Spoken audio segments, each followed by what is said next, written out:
what defines many of the countries of sub-Saharan Africa is this regular exposure to external terms of trade shocks, where that's the day-to-day of macroeconomic management.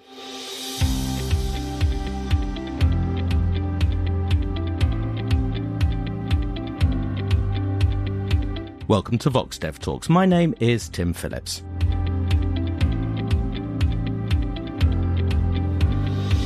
Global macroeconomic shocks can pull the rug out from under the best policymakers. And since 2020, governments everywhere have had to grapple with the impacts of the COVID-19 pandemic. And then, of course, it's complicated by other factors, including the war in Ukraine.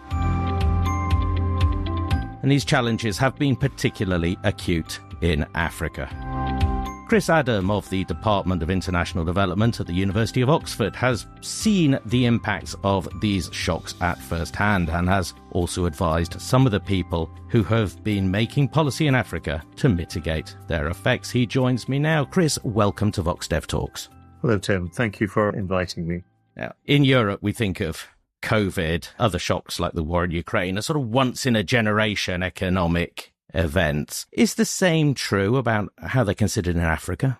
Yes and no. And let me explain. These two events, and we might just bundle them together as a sort of single crisis episode, did have huge impacts in sub-Saharan Africa. They were profoundly disruptive, both in retrospect and in anticipation. And in that sense, they were once-in-a-generation types of shocks. And what marked them out in particular was their global nature. The other thing that made it a particularly acute crisis was that the timing for many countries in sub-Saharan Africa couldn't be worse. But another way of looking at this challenge is to recognize that for African countries in particular, certainly compared to those in Europe or other advanced economies, these countries have been disproportionately exposed to large economic shocks, be they from dramatic collapses in commodity prices or sudden stops in foreign capital to internal conflict or cross-border conflict, other forms of market disruption. The macroeconomic management challenges of external shocks is the day-to-day bread and butter of policymakers in sub-Saharan Africa. So in that sense, COVID was just another crisis in a long sequence. But I think what marked it out is that, especially with COVID, that the shock hit all countries at the same time and obviously hit globally, but even so had many of the elements of the previous shocks that the countries have been exposed to. So I think the simple answer is yes, these are really important shocks and we need to spend a lot of time thinking about their nature and the lessons we learn from the way in which countries responded to these shocks. But the macroeconomic management of shocks is one of the defining features of day-to-day life for policymakers in sub-Saharan Africa. Those of us lucky enough to live in high-income economies when COVID hit watched as our ministers of finance reached for the policy levers to pull. They were extraordinary levers, but they were there. Are the policy constraints in Africa much tighter than that? Well, absolutely. And you're completely correct in that what we saw amongst the advanced economies was a really remarkable policy response to, admittedly a remarkable shock. And I think the big difference is a question of kind of scale, diversification and technology in the private sector. And then from a macro perspective, you can think of it in terms of the size of public sector balance sheets, those of governments and central banks. And that's going to determine the capacity for policy response. When you look at the response to the advanced economies, for example, we heard a lot of the phrase that originally came from Mario Draghi in the context of the Eurozone crisis, that governments would do whatever it takes. Whatever it takes. Throughout COVID, indeed, advanced economies could and did do whatever it takes. So just to put this in context, if you look at the first year and a half or so from the outbreak of COVID in, let's say, March 2020, the G20 countries spent something around about $10 trillion, roughly 10% of global GDP, on fiscal measures, on providing guarantees, various forms of monetary support. And this was an environment where governments and central banks could expand their balance sheet. The Bank of England, for example, in the decade up to the early 2000s, its balance sheet was around about 7, 8, maybe 10% of UK GDP. Global financial crisis saw that expand with QE and other forms of intervention. But the Bank of England added another 10% of GDP to its balance sheet. The purchase of securities, the pumping money in, the support of the domestic economy. So on a monetary balance sheet perspective, those instruments were available. The other point about advanced economies is that well-established, deep fiscal systems are relatively well attuned to responding, making household transfers to firms. Essentially, you can run the tax system in reverse for a short period of time where you're giving tax credits, you're providing furlough payments to firms, you're providing transfers to households. And on both of these dimensions, this really wasn't an option for many sub-Saharan African countries. Mm-hmm. From a central banking perspective, there are limited foreign exchange reserves. There aren't swap lines with the Fed. The costs and the risks of just rapid expansion of the domestic currency balance sheet were very high. There's also relatively limited fiscal space at the beginning of 2020 in many countries. From a macro perspective, those balance sheets are just much narrower and less able to expand substantially and rapidly without causing adverse problems for exchange rates, for inflation, and so forth. And at the same time, on the fiscal side of things, fiscal systems are just not as deeply embedded. Their reach is not as far into the economy. If you think of highly informal economies, the difficulty of taxing agriculture, and so the ability of the fiscal system to run in reverse and reach out and provide support at the household and the firm level, it's not that it was absent, it was just not quite as effective.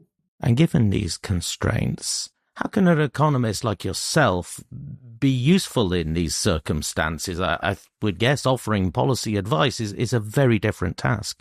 I think that's right.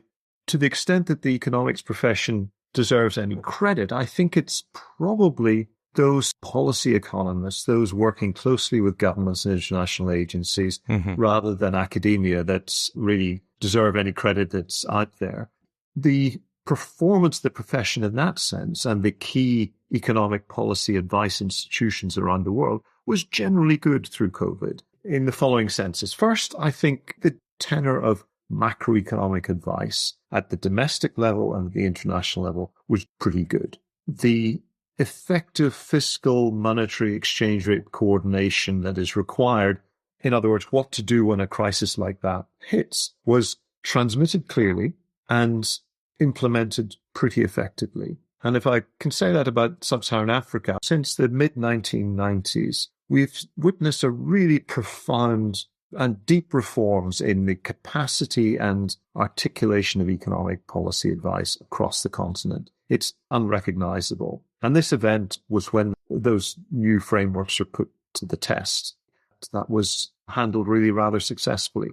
There was quite a rapid coordination around a view of what a well-informed diagnosis of the crisis was, of the challenges, and hence a pretty well-informed prognosis of the policy response in a circumstance where there was broad agreement that this was a temporary, deep economic shock, and one that, if poorly managed, could turn those temporary crisis problems into medium-term extended problems.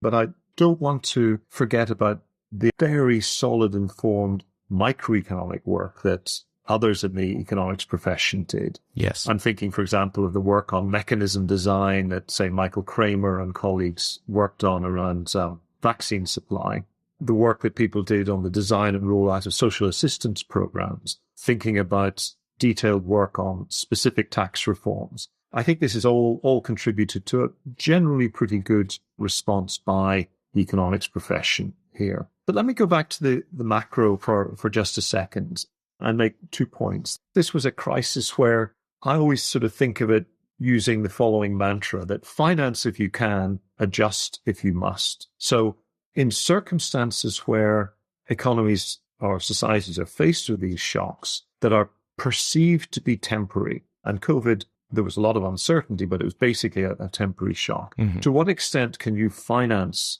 your way through that shock without creating unsustainable problems for the future? And financing allows for the least amount of disruption. But there comes a point where financing must be accompanied by adjustment, hard adjustments on various macro policy choices. And if you must adjust, then you clearly want to do so in a way that one does the least damage to the recovery post-shock, i.e. don't cannibalize public investment in growth-enhancing infrastructure and human capital post-shock. And secondly, be sensitive to distributional considerations and consequences of macro policies. And I was lucky enough to do some work with the Bank of International Settlements in 2021 and 22, where we looked at policy responses in sub-Saharan Africa. And generally, the scorecard was good. The coordination between the fiscal authorities and the central bank was good. The speed with which governments were able to respond on fiscal dimensions, however constrained, was good. And while there were clearly problems and challenges, I think the overall sense was that the combination of the last 25 years of investment in good macroeconomic policy across sub-Saharan Africa, combined with a broadly conducive global environment of coordination and information exchange, meant that the macro management of the COVID shock was actually, in its own way, a success. On the scorecard, I would say it's a very strong B+, A- in terms of the macroeconomic response, and marking our own scorecard for economists.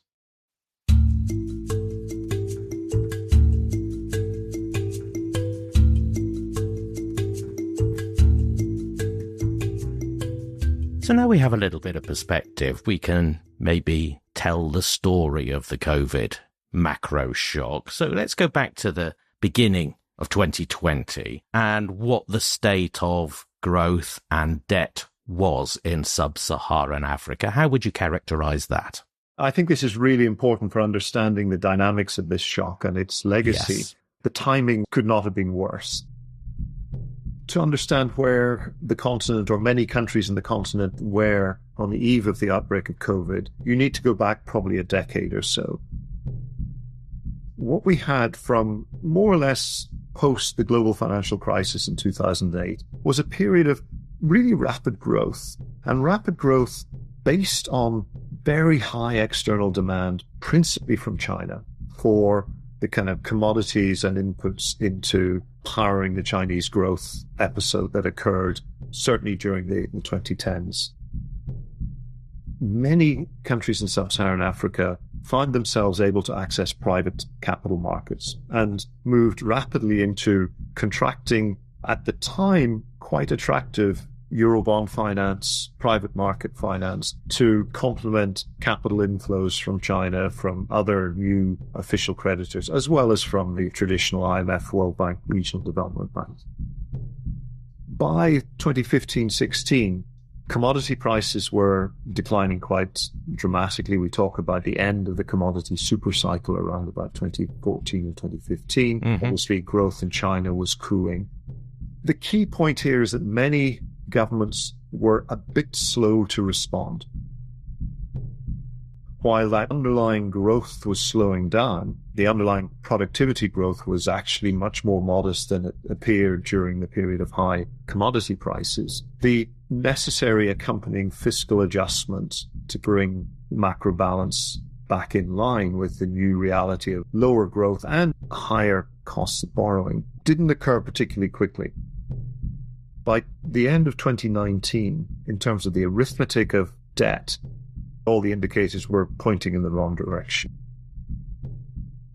So the key things that are going to make debt sustainable are high levels of growth, and growth was softening. Strong fiscal positions. The fiscal position was definitely weakening across many countries. Low costs of capital. In reality, because of the risk premium and the risk appetite declining amongst private investors, those costs of capital were increasing.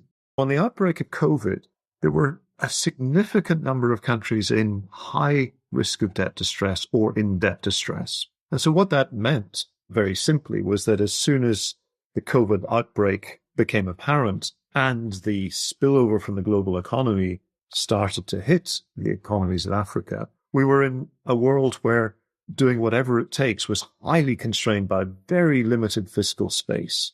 And then in the early weeks of COVID, was it felt mostly in Africa as a health shock or an economic shock?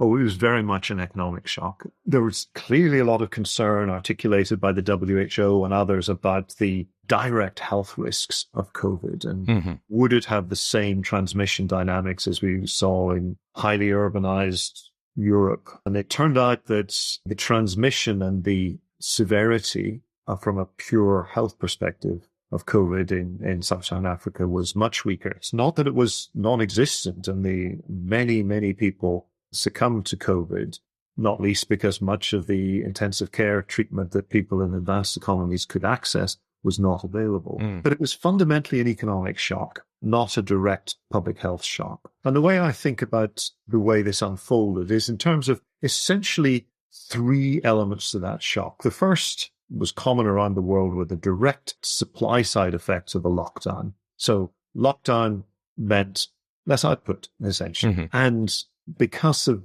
a lower level of technology and internet access, there was less ability to substitute working from home and online working for office work that we experienced in advanced economies. The second thing was the spillover effects of lockdown elsewhere. Take, for example, Kenya or South Africa or Mauritius and the Seychelles. These economies that had developed a growth strategy based around international tourism. At a stroke, that was gone. One of the biggest export earners in these economies was just shut down completely. So closure of key sectors was a second element. And just generally the higher cost of production, lower efficiency, higher cost of production just meant that the aggregate supply side of the economy weakened. But a key feature for African economies was the demand side spillover, the consequences of the global recession. And what that meant was through three channels, you had a sharp contraction of aggregate demand. Commodity prices fell around the world, certainly in the early parts of the COVID shock. There was a sudden stop of capital inflows. So FDI more or less dried up, and that there was, as ever when you have global crises, a flight to security. So capital moved back to the US to dollar-denominated assets. And the third element was there was a serious concern that remittance income from the advanced economies would decline sharply. But this turned out to be more resilient, probably because of furlough and support systems that were put in place by many advanced economies. So remittance revenues were more resilient than we thought. But taken together, there was just a very sharp contraction in the capacity to import. Consumer goods, medicines, etc. were harder to get. But more importantly, there was a big decline in capital goods imports. At the time, there was a lot of uncertainty about whether there was a second wave risk around the corner, and that led to further falls in investment and kind of precautionary behavior. I recall at the time everyone was thinking about uncertainty. In every country, every policy economist was worried that they were making policy effectively in the dark. There was so much that they didn't know. You must have had some conversations with policymakers in sub-Saharan Africa at the time. Were they feeling the same way? Oh, absolutely. Absolutely. There was a strong sense both nationally and internationally of this second wave risk concern that we're basically going to throw everything at this problem now, by which we mean sort of in the first 6-9 months. What are we going to do if, having done that, the global society is hit by a second wave? What do we do when essentially the fiscal space has been completely exhausted? But what was interesting was a sense that we've got to take a gamble on this. A lot of the policy response was front-loaded. And even though there was a discussion about, are we just, what was the term they used, flattening the sombrero, sort of the incidence curve was being flattened but pushed off into the future, there was still a view that that was the optimal response, especially, and again, if we think about back to sort of the second, third quarter of 2020, there was uncertainty about the timing of the vaccine, but there was also enormous confidence the vaccine would be developed. The uncertainty was it going to be in 6 months or a year? The vaccine development process was certainly at the front end of expectations. We can maybe in another occasion talk about all the problems associated with the rollout of vaccine, but the combination that vaccines were made available and made available rapidly in advanced economies, and COVID was lower in many parts of the global south, meant that gamble paid off in the end. But it was, as you say, it was decision-making under uncertainty. I had forgotten the phrase flattening the sombrero, Chris. Thank you for reminding me about that. Yeah. Were the policy choices made by African policymakers, were they optimal?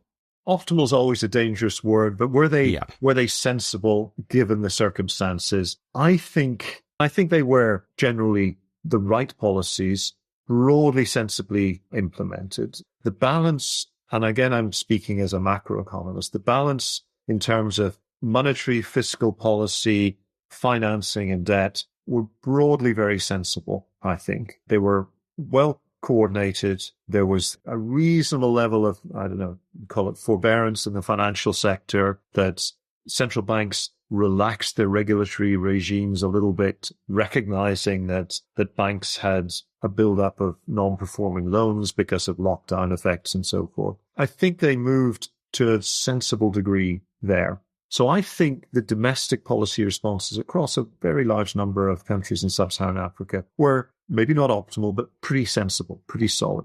And the international community, I think, is also an interesting story here. Yes.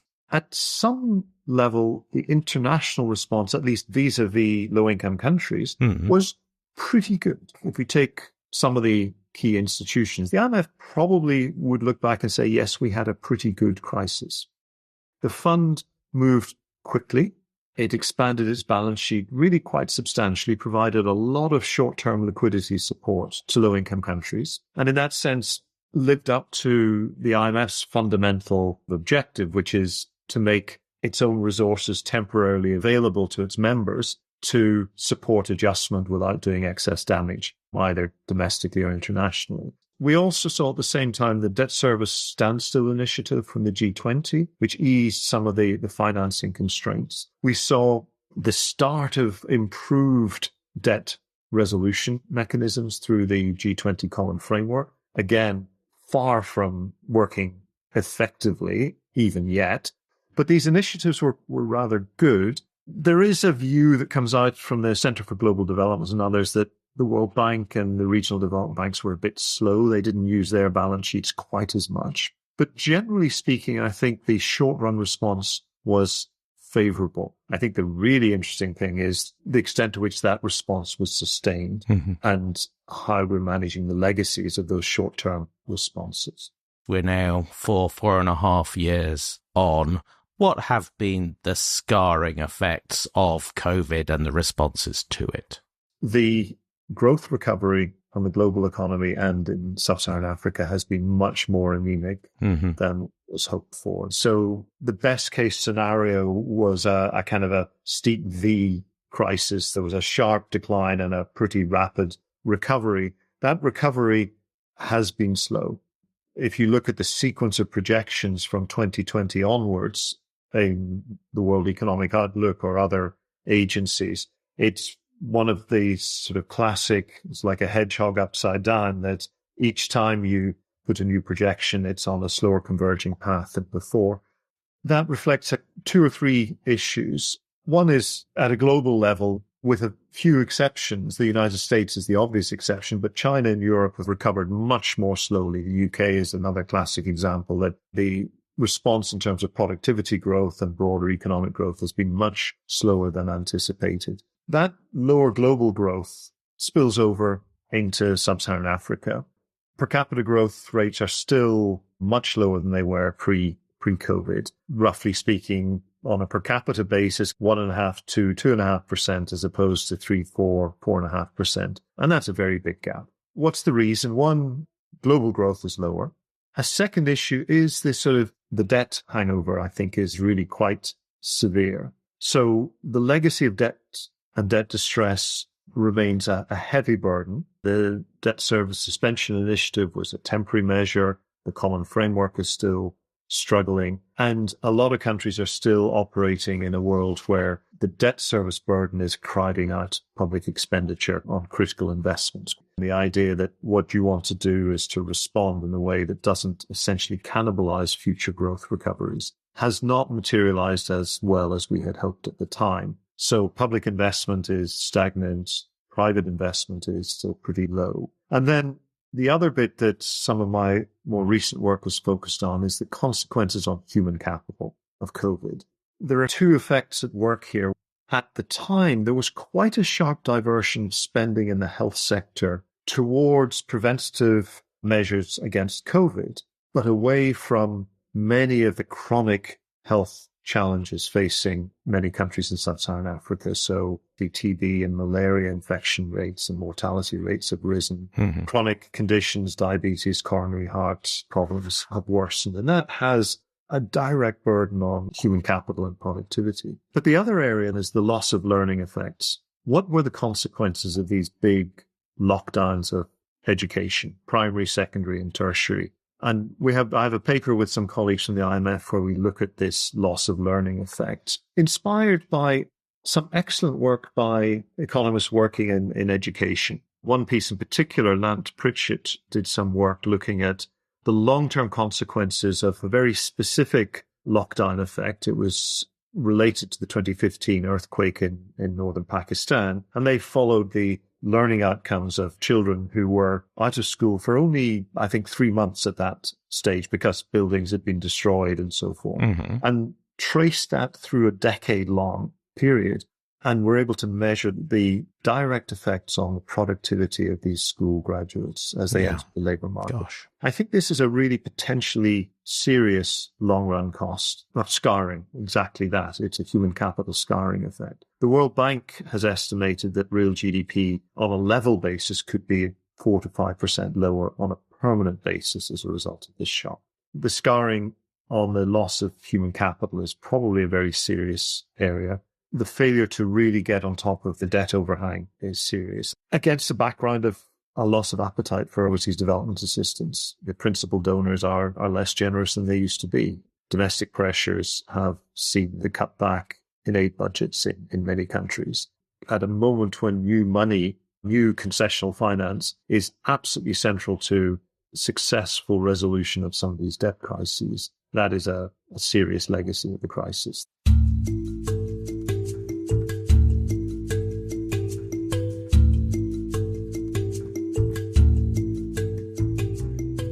As any policymaker will know, crises don't just come in ones. Since the end of the large part of the COVID shock, we have seen, certainly in the global north, the crisis around the Russian invasion of Ukraine and the effect that has had globally. How has that been felt in sub-Saharan Africa? What you say is absolutely central to the way we should think about macroeconomics and the challenges. Unfortunately, our textbooks talk about shocks in the singular. The reality is compounded shocks, multiple shocks. The buzzword at the moment is polycrises. When we look at the way in which the global economy was recovering from COVID and thinking about it from the perspective of the challenges faced by the lower income countries of sub-Saharan Africa, Russia's invasion of Ukraine and the global economic consequences of that is a really important element of that multiple and repeating crises. But I would put it in with two other elements that are relevant. One is obviously the global economy was taken by surprise by the sharp uptick in global inflation because of recovery in demand and supply chain shortages and so forth. And the monetary policy response to that, led by the US but elsewhere, was a sharp increase in interest rates. And that itself is a big shock to indebted countries in sub-Saharan Africa. And then very close beside that, you have the effect of Russia's invasion of Ukraine, which had a massive impact on three critical traded global commodities. Oil prices spiked in the short run. Global food prices spiked, particularly for the principal exports from Ukraine, so wheat prices, but also fertilizer. So there's three key prices. At the time, there was a lot of work from IFPRI and others saying, this is a global adverse price shock. This is going to damage countries in sub-Saharan Africa. Well, yes and no. It clearly is highly damaging, these increases in commodity prices, particularly the food price shock, to the net consumers of food. So in countries with a food deficit where they're importing food, then that demands responses from governments. Mm-hmm. But if you're a net food exporter, hey, that's a good thing. Global prices have increased, market opportunities have improved. There are clearly winners there. Fuel price shocks and fertilizer shocks are just costs of import, cost of production shocks. and they have been damaging, certainly over the short to medium term. Global commodity prices have come back down to not their long-run mean, but they've definitely come back off the peak that we saw in 2022. So the spillover effects from Russia's invasion of Ukraine have been much more classically temporary in that sense. So I think it's hard to make general statements about the specifics of the Ukraine crisis as we did about the COVID crisis, the economic crisis. I think the interesting thing about Russia's invasion of Ukraine is that it's creating a lot of internal political tension around political alignment across sub-Saharan Africa, with different countries seeing their interests lying rather differentially between supporting traditional Western powers and support for Russia. South Africa being a classic example of that. Without being trite about this, the Ukraine price shock is almost like business as usual for sub-Saharan Africa. What defines many of the countries of sub-Saharan Africa is this regular exposure to external terms of trade shocks, where that's the day-to-day of macroeconomic management.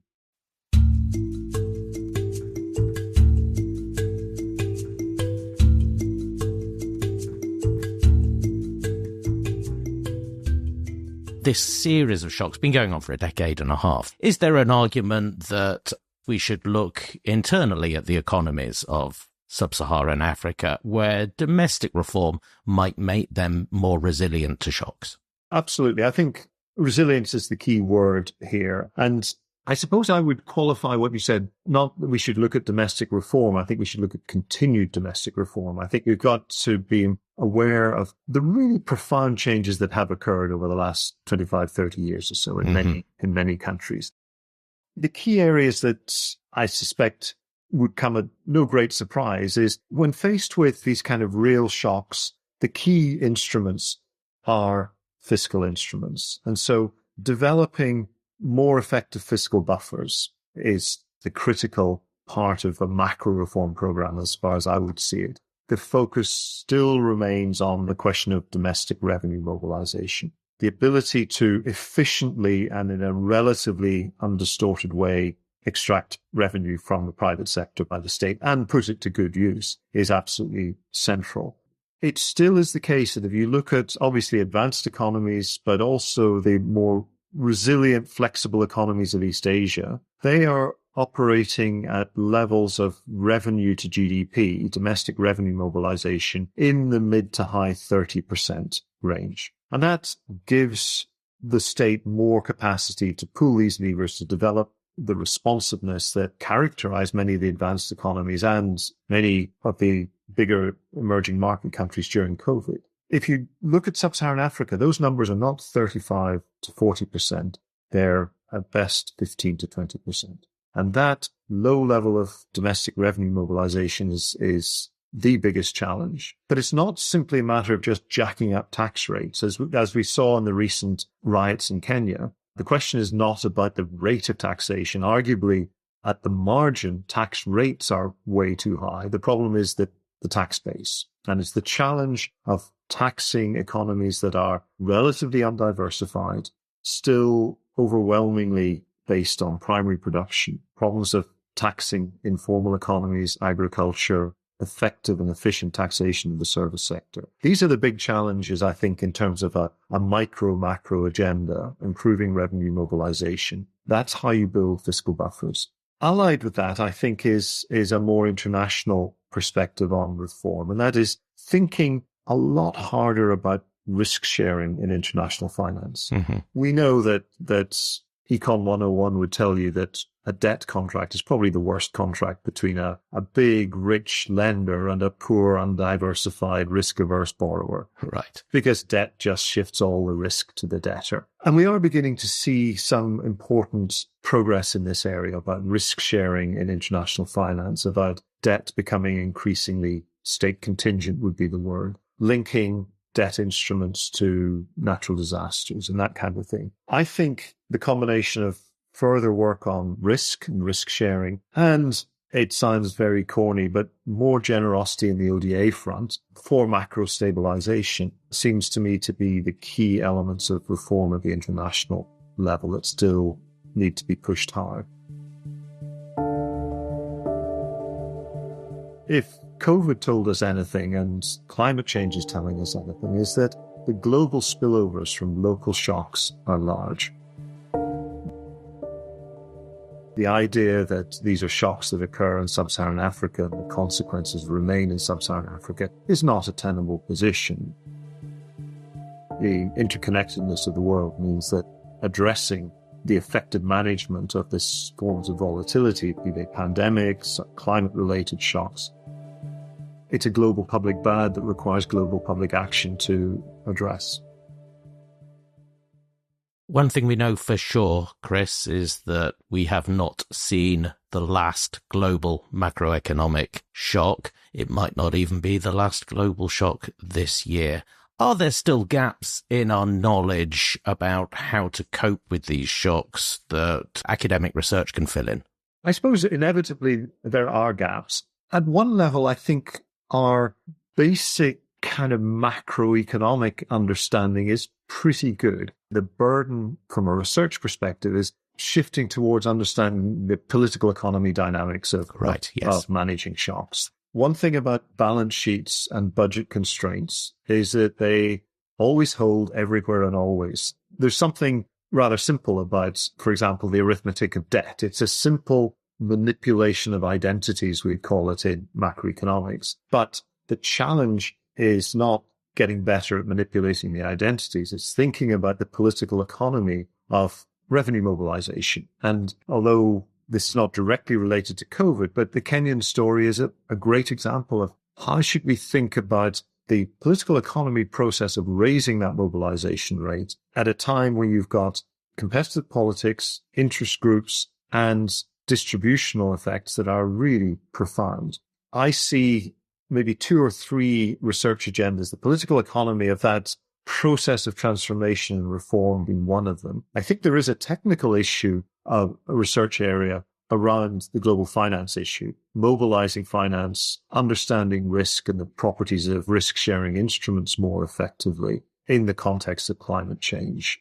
And I see those as the 2 big agendas at the moment. I don't want to be complacent about the macroeconomics, but in a sense, there are approaches to macroeconomics that we might want to focus on a little bit more. We maybe still be a little bit too beholden to these simple equilibrium models, when in fact the world is characterized by a lot of nonlinearity and multiple equilibria and the like. But I think the really interesting agenda here is probably the political economy agenda. Chris, we have many things to discuss, but not the time to discuss them. Will you come back later? Oh, I'd be delighted to. There are lots of things that this conversation has stimulated in my mind, and it would be very nice to have an opportunity to talk about them. I look forward to it. But until then, Chris Adam, thank you very much. Well, thank you very much, Tim. It's been an enjoyable conversation. Thank you.